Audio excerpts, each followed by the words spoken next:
गांव के एक किनारे पर एक पुरानी टूटी फूटी झोपड़ी में एक बूढ़ी औरत रहती थी। उसका नाम कोई नहीं जानता था, लेकिन लोग उसे बूढ़ी डायन के नाम से पुकारते थे। उसकी सफेद झूलती बालों, झुर्रियों से भरे चेहरे और लाल चमकती आंखों ने उसे गांव के लोगों के लिए एक रहस्यमय और डरावना बना दिया था।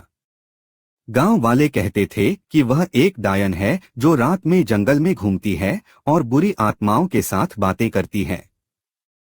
बच्चे उसकी झोपड़ी के पास से गुजरने से भी डरते थे और बड़े बूढ़े उसे देखना भी अपशकुन मानते थे। एक बार गांव में कई दिनों तक भारी बारिश हुई। खेतों में पानी भर गया और गांव वालों की फसलें नष्ट होने लगीं। लोगों ने सोचा कि यह बूढ़ी डायन का ही श्राप है। गांव के सरपंच ने सभी लोगों को बुलाया और कहा, हमें इस डायन से छुटकारा पाना होगा। वह ही हमारी सभी समस्याओं की जड़ है। गांव के कुछ साहसी लोग मशाले लेकर उसकी झोपड़ी की ओर बढ़े। जब वे झोपड़ी के पास पहुंचे तो उन्हें भीतर से किसी के गाने की धीमी आवाज सुनाई दी। वे चौंके, लेकिन हिम्मत कर दरवाजे पर जोर से दस्तक दी। अंदर से बूढ़ी औरत ने दरवाजा खोला और अपनी कमजोर आवाज में पूछा, कौन है? गांव के लोगों ने गुस्से में कहा, तू ही हमारी समस्याओं की वजह है। तूने ही हमारे गांव पर श्राप दिया है। आज हम तुझे यहाँ से भगा देंगे। बूढ़ी औरत ने दर्द भरी आवाज में कहा, मैंने तुम्हें कभी कोई नुकसान नहीं पहुंचाया।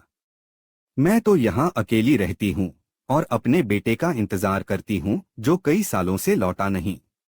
मेरे पास न कोई ताकत है और न ही कोई जादू। लोगों ने उसकी बातों पर विश्वास नहीं किया। एक व्यक्ति ने कहा, यह तो तेरा छलावा है, हमें बेवकूफ बना रही है। तभी गांव के एक छोटे बच्चे, जिसका नाम मोहन था, सामने आया और बोला, बाबा, मैंने इसे कई बार देखा है। यह हमें कभी नुकसान नहीं पहुंचाती। यह हमेशा चुपचाप अपनी झोपड़ी में रहती है। मोहन की बात सुनकर लोग थोड़ा शांत हुए। बूढ़ी औरत ने आंखों में आंसू भरकर कहा, मैं सच कह रही हूँ।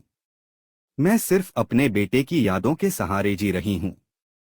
लोग मुझसे डरते हैं, इसलिए मैंने खुद को इस झोपड़ी में बंद कर लिया है। पर मैं किसी का अहित नहीं चाहती। गांव वालों को अपनी गलती का एहसास हुआ।